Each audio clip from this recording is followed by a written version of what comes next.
I've seen the hot take that Hytale will kill Minecraft everywhere recently. Most of it feels like pure shock value. But within that, there is definitely a real conversation worth having about whether this is even possible. And for me, the most important conversation to have about it revolves around mods and its effect on modded Minecraft, mainly because I've built an entire channel around it. When Hypixel, Hytale's developers, built their Minecraft server back in the day, they used Minecraft as a base and developed their own maps and minigames on top of it, completely changing the original game. This was all achieved through server modifications and plugins added on top of Minecraft, and in Hytale, Hypixel Studios' latest venture, they have clearly been pitching it towards being that same open sandbox, mod-friendly style game that launched their original success back in the days. Despite it being in very early access, it's clear to see that they've put a considerable amount of time into tooling and developer experience to make this possible and to make modding significantly easier than it has been in Minecraft. So frankly, it's no wonder that people have been putting into question whether Hytale will carry the torch for being that next Minecraft-esque sandbox that people build on. Could it be so good that modded Minecraft players and developers flock to it because of its much neater and better development experience? Sorry, who are you? What would it really take for Hytale to be the modded Minecraft killer? Well, I've boiled down all the main points that I could find and fit them into 3 main categories. And at the end, I'll give my opinion on whether or not I personally believe that Hytale can kill Minecraft's modding scene. Because spoiler alert, I don't actually think it will, despite all of its offerings. One of the things that I first noticed was Hytale's modding user experience. Now I will say that Minecraft's modding user experience has come a long way from the early days, and it's currently a lot more pleasant than it used to be. Gone are the days of browsing the Minecraft forums, downloading random jar files from sketchy ad-filled links, just hoping you wouldn't get a virus, let alone nuking your entire Minecraft installation. We've now got solid mod distribution platforms like Curseforge or Modrinth. Compatibility between mods has got significantly better, and it plugs directly into launchers, making installing mods practically plug and play. But even with all of that, it's still not perfect. Introducing a new person into the world of modded Minecraft can still be a bit tricky. First, they've got to download a new launcher, log into their Minecraft account from there, pick a pack that they'd like to play,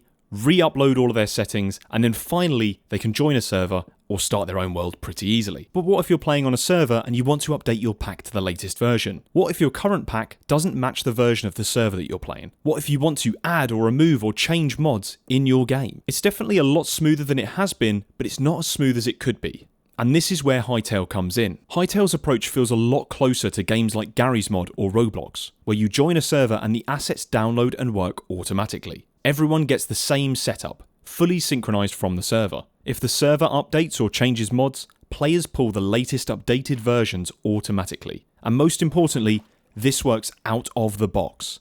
There is no need to install a specific launcher or manage different mod profiles. If you're playing single player, you've also got the added bonus of each world having its own individual set of mods, rather than completely new instances of the game. I genuinely cannot explain how good this feels until you've experienced it. My first time playing a multiplayer server with friends in Hytale was absolutely seamless. I joined a server, taking no time at all, and already there were a few mods already installed. We had Violet's furniture mod, and then I got shown a custom plushie. Oh my god!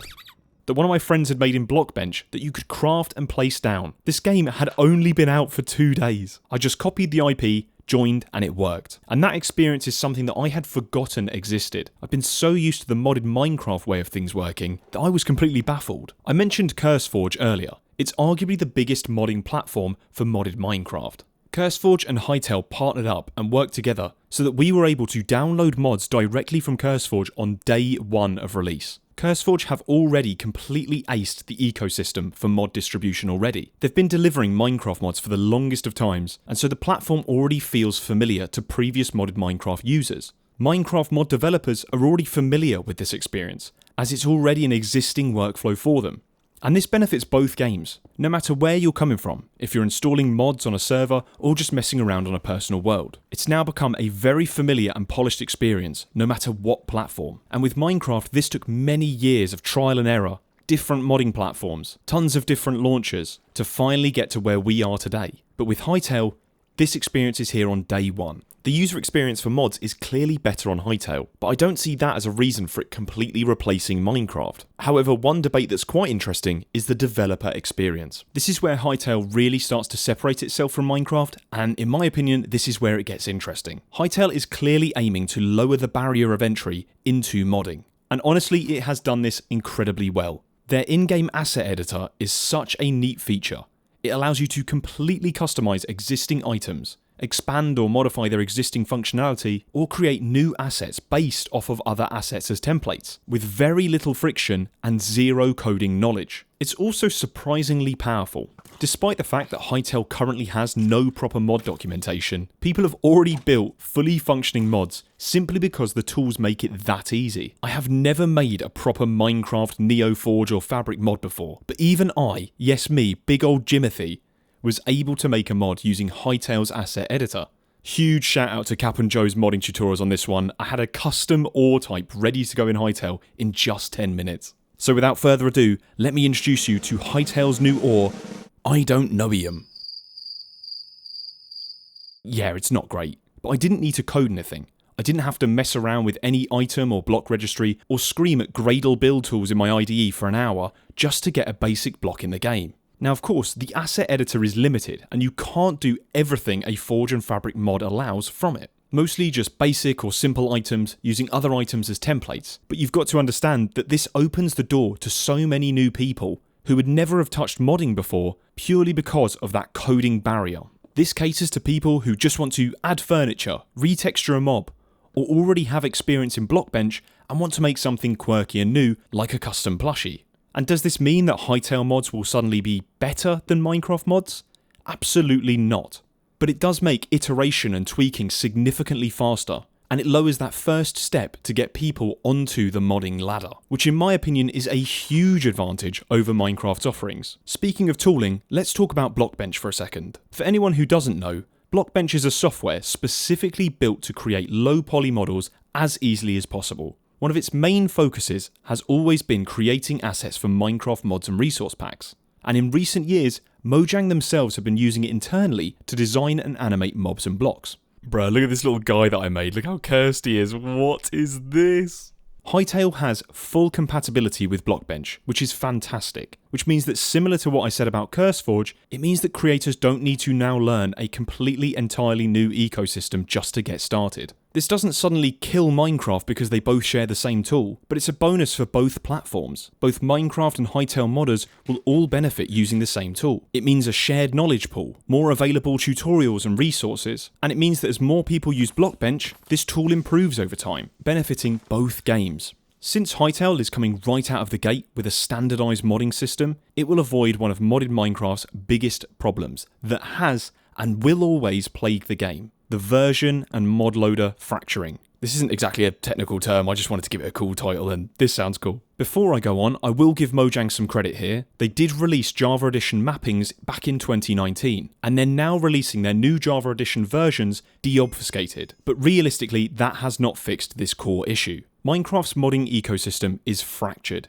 It lacks one standardised modding API, and this has led to a lot of complications, mainly to do with different mod loaders and the constant porting required of mods when changing from version to version. Since Mojang hasn't provided tooling for modders, the community took it upon itself to build their own. Without a single modding standard, we've ended up with multiple loaders, each with their own benefits, drawbacks and forks. Neoforge, Forge, Fabric, Quilt, Sponge. And if you go all the way back far enough, you'll get to Risugami's mod loader. I feel like I'm definitely showing my age here, but shout out to anyone that remembers deleting the meta-inf folder back in the day. You are definitely a real one. On top of that, because this is decoupled from Mojang's version releases, there's a lag between Minecraft updates and mod support. It becomes this constant cat and mouse game of porting mods to specific versions that are deemed stable, which are often a few versions behind the current game. And this is definitely not helped when Mojang have changed their version numbering scheme multiple times now. If you've been playing on the latest Neoforge version of the game, you might have access to mods like the Create mod, but that now locks me out of playing with older mods in older versions, like Thorncraft for example.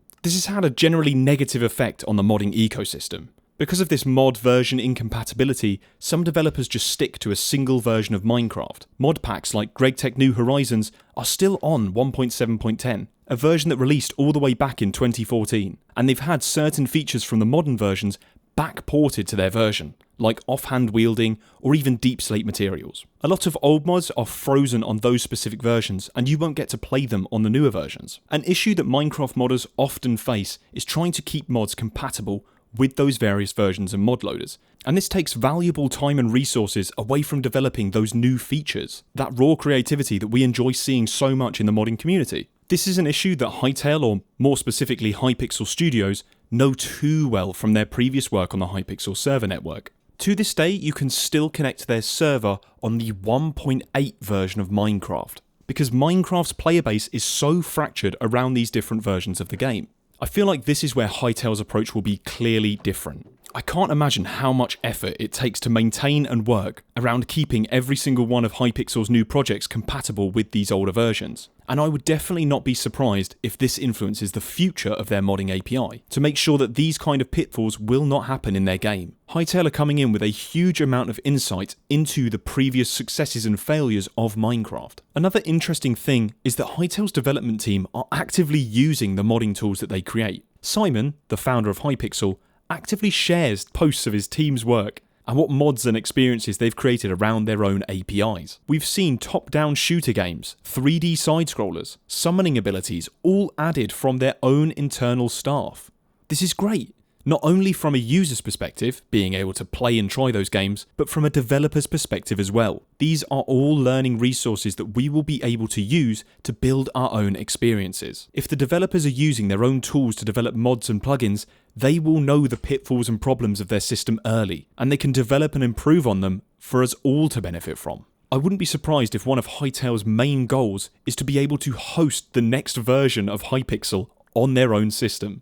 Another pretty big deal compared to Java Edition Minecraft is Hytale's end-user license agreement and monetization policy. Quick disclaimer here, I am not a lawyer and end-user license agreements can change at any time for both Minecraft and for Hytale. This is just my understanding as things currently stand, and I might be completely wrong. So I'll try to pin any corrections, or if anything major changes, I'll make sure to try and leave a pinned comment. Back in 2014, Mojang cracked down and began enforcing their no pay-to-win policy more aggressively. And whilst most people nowadays would probably agree that pay-to-win as a model is bad, and these changes were ultimately good in hindsight, they caused a huge amount of disruption back in the day, specifically in the server hosting space, where monetization models were suddenly wiped out overnight.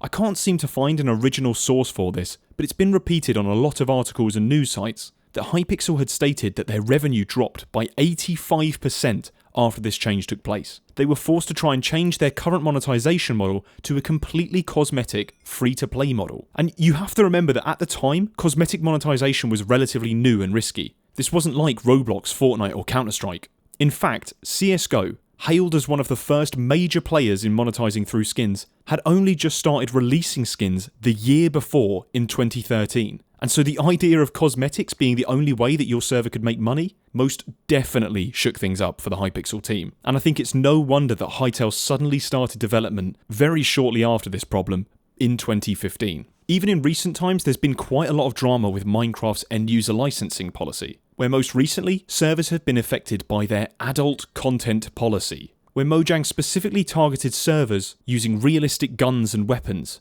This yet again sent Minecraft servers into a bit of a frenzy, when a popular long-standing server called Grand Theft Minecart received an email from Minecraft's enforcement team over this issue. This sparked a huge amount of debate and confusion. Minecraft contains crossbows, gunpowder, TNT, swords, all of which are technically realistic weapons in the vanilla base game. And this drama would also then bring Hypixel back into debate, calling their Cops and Crims game mode into question. Whether you agree with these decisions and these rules is really not the point.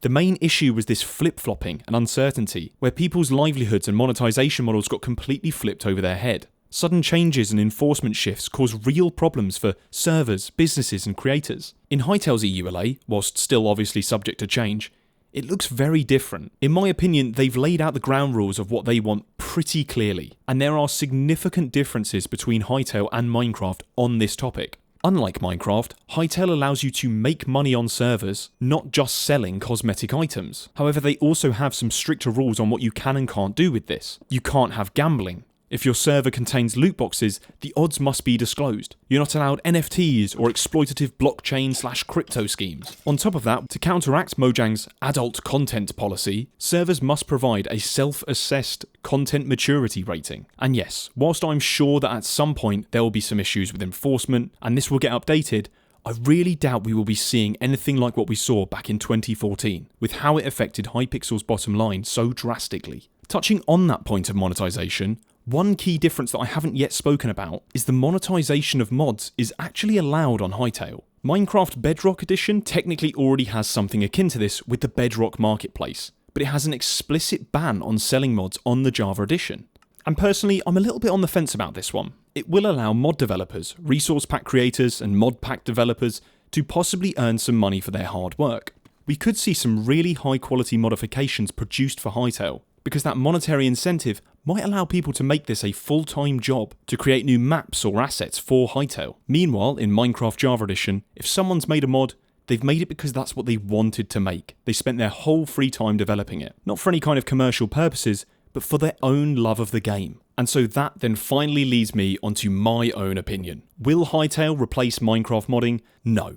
They might have overlapping audiences, but they are two separate games. They both offer very different things to different audiences. Hytale isn't here to erase Minecraft or replace modded Minecraft. It's here because it learned from Minecraft, from its successes and its mistakes, and it's building its own sandbox around that vision. A vision that Simon is so upfront about that he bought the game back off Riot for this exact reason. And I absolutely love that. I will be playing that vision because that is true passion. It's the passion that brought us here in the first place. It's the passion that mod developers from both communities still have. Mojang's developers really do still care about this game, despite what some people might think with the newer updates or mob votes. I was watching a lecture by Henrik from Mojang to do with the world generation in the recent Caves and Cliffs update, and it is absolutely incredible. I will link it here. I don't think that I had truly appreciated the huge changes in that update until I watched it and really understood what had actually changed, rather than just looking at them going, hey, cool caves. And it's clear that they still have a massive amount of passion behind the game that they're making. Microsoft, however,